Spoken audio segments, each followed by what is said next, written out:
Antes de que existiera cualquier idea de castigo, solo existía armonía. El cosmos respiraba en orden perfecto, y los ángeles, cada uno en su propio brillo, se movían como chispas dentro de la mente del Creador. Entre ellos, uno se destacaba, no por su fuerza, sino por su intensidad. Lucifer caminaba como si siempre estuviera a un paso de la eternidad. No había sombras dentro de él, todavía. Pero había algo que ningún otro poseía, la capacidad de mirar más lejos que todos los demás. Fue en esa mirada profunda, casi humana, donde todo empezó a cambiar. No existe un registro escrito del momento exacto en que el orgullo entró en el corazón del primer ángel, pero existe una memoria silenciosa, como un eco atrapado en el tejido de la creación, que revela algo perturbador. El infierno no nació como un lugar, nació como una consecuencia. Y esa consecuencia no fue decidida por Dios, sino disparada por una elección que Lucifer creía imposible de castigar. Cuando se acercó a la presencia divina por última vez, no cargaba odio, cargaba una convicción, una certeza tan afilada que cortaba incluso el aire a su alrededor. Él realmente creía que podía ser más, que podía ser igual al propio Creador, y que el universo se inclinaría ante su brillo. Pero la creación nunca fue construida para tener dos centros. Cuando la criatura intenta ocupar el lugar del Creador, la realidad misma reacciona. No fue Dios quien levantó paredes de fuego, no fue Él quien diseñó torturas eternas.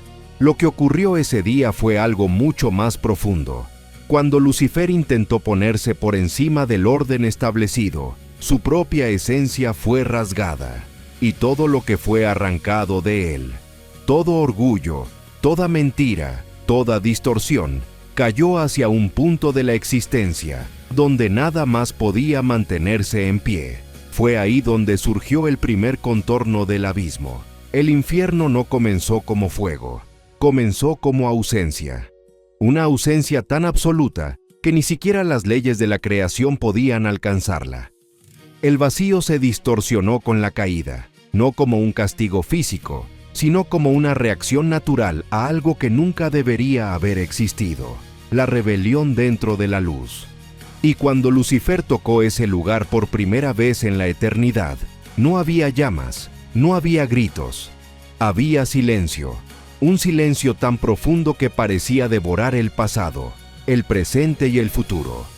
Ese vacío empezó a moldearlo, y él también empezó a moldear el vacío. La caída transformó al ángel no solo en adversario, sino en arquitecto de su propia prisión. La verdad oculta es que Lucifer no fue simplemente arrojado a un lugar ya listo. Él cayó en un espacio que se moldeaba a su nueva identidad. Cada fragmento de la mentira que abrazó se solidificó a su alrededor, creando el ambiente perfecto para lo que él se convirtió.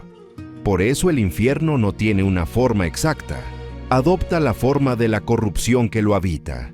Mientras tanto, en el trono, Dios no pronunció palabras de venganza, no levantó murallas de fuego. Lo que él hizo fue algo mucho más enigmático. Permitió que la elección del primer rebelde creara su propio destino. Esta es la parte que pocos entienden. Dios no necesitó crear el infierno como un castigo arbitrario. Solo dejó que la verdad eterna se revelara. Cada corazón construye la realidad hacia la cual camina. El infierno nació de la elección de un ángel. Y cuando el primer grito finalmente resonó en ese abismo silencioso, no fue un grito de dolor físico, fue el choque de reconocer lo que había sido perdido. Es en ese momento que los antiguos relatos coinciden. Apareció la llama, no como un fuego común, sino como la imagen perfecta de lo que Lucifer se había convertido. Un deseo ardiendo sin parar, un hambre de poder que nunca volvería a ser saciada. A partir de ahí, todo cambió. Los ángeles que siguieron al líder caído fueron arrastrados hacia la misma distorsión, no porque Dios los empujara, sino porque estaban ligados a su elección. Cada uno llevaba en sí la misma ruptura, la misma fracción de la mentira original. Y cuando tocaron el abismo, sus formas fueron moldeadas según sus propias corrupciones internas. Así nacieron los primeros demonios, no creados por Dios, sino transformados por ellos mismos. Muchos imaginan que el infierno es como una prisión construida intencionalmente, pero en realidad es un reflejo. Dios solo definió el límite. Nada corrompido puede permanecer donde hay luz absoluta. Eso significa que desde el momento en que Lucifer rechazó la luz que daba sentido a su existencia, él mismo abrió la puerta del lugar donde terminaría. Fue como elegir lanzarse de un barco y culpar al océano por hundirse. Pero existe algo aún más impactante. El infierno no permaneció estático después de eso. Continuó moldeándose a la imagen de las criaturas que lo habitaban. Cada nuevo acto de mentira, cada distorsión, cada odio alimentado por los espíritus caídos fortalecía las llamas. No llamas físicas, sino las llamas de la verdad distorsionada, de la existencia separada de la luz. Con el tiempo, el propio Lucifer comenzó a manipular ese ambiente. Él no podía crear algo de la nada, pero podía torcer aquello que ya estaba distorsionado. Así surgieron regiones dentro del infierno, cada una reflejando diferentes aspectos de la rebelión, no como creaciones independientes, sino como proyecciones de lo que los propios rebeldes cargaban dentro. Y aquí surge el punto más perturbador. Aunque el infierno nació de la caída, Dios lo transformó en un componente de su propia justicia.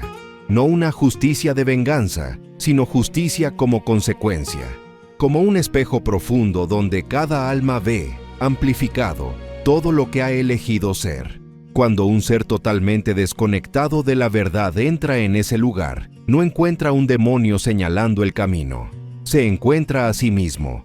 Lo que arde ahí no es fuego físico. Es la imposibilidad misma de existir, lejos de aquello que sostiene toda existencia. Es como intentar respirar lejos del aire. El dolor es solo un síntoma de la ruptura. Pero los antiguos relatos revelan algo aún más sorprendente.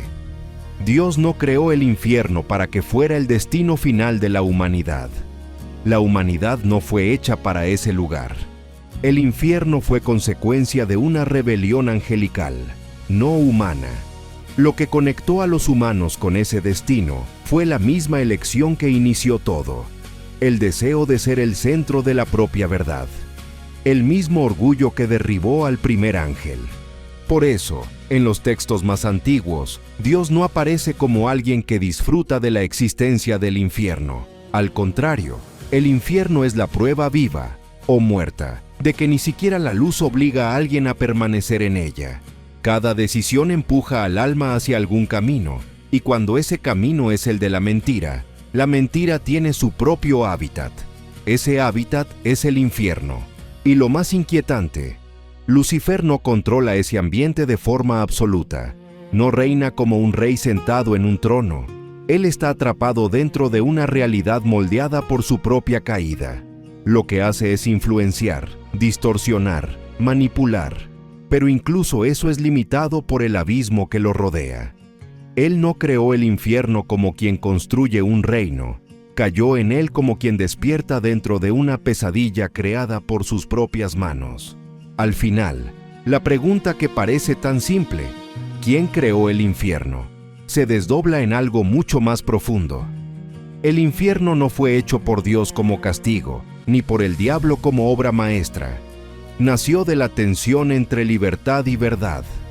Nació de la elección de alguien que lo tenía todo, pero quería más de lo que podía existir.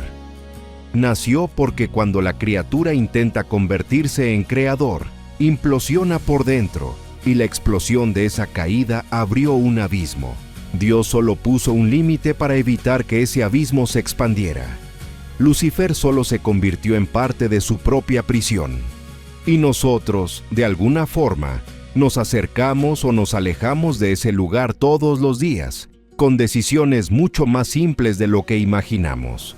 La revelación final, la que pocos se atreven a enfrentar, es que el infierno no es solo un lugar, es una consecuencia viva, una sombra moldeada por elecciones.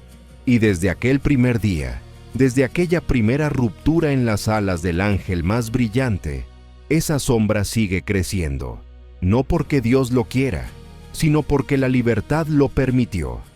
Y al final de todo, la pregunta que realmente importa no es quién creó el infierno. La pregunta real es, ¿qué parte de él está construyendo cada uno dentro de sí, sin darse cuenta?